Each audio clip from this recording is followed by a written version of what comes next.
Mbrojtja nga ekspozimi i drejt për drejt ndaj diellit, evitimi i qëndrimit në ambient të hapur gjatë periudhës prej orës 11 deri në orën 17, konsumimi i ushqimit të lehtë dhe lëngjeve, mënyra higjienike e përgatitjes së ushqimit dhe evitimi i konsumimit të ushqimit që prishet lehtë janë rekomandimet e Ministrisë së Shëndetësisë, e cila gjej theksoi në faqen e internetit toplotnibranovi.mk.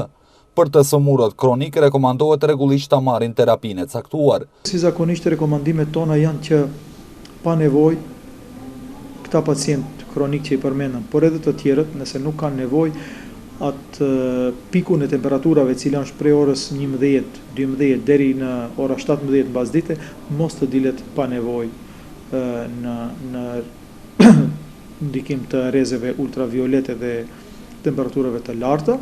Nëse veç më e lipën puna kanë nevojë të dalin, atëherë sigurisht se duhet të mbajnë kapel mbrojtëse apo edhe ombrel, që sadopak të mbrohen nga rrezet e diellit dhe nga rrezet ultraviolete. Të konsumojnë sa më tepër lëndje, të konsumojnë ushqime të freksta, pemë dhe perime, mos të hanë ushqime të konservuara. Këto janë ato mënyrat se si mund të mbrohen. Do të thotë lëndje, kur përmendi lëndje, do të mos merrja është të konsumojnë ujë, sa më tepër të konsumohet ujë, i cili është ujë përpije. Këto masa ndërmerren pas temperaturave të larta të paralajmëruara, që do të kaplojnë Maqedoninë deri të dielën, ndërkaq do të lëvizin në interval prej 35 deri në 40 gradë Celsius.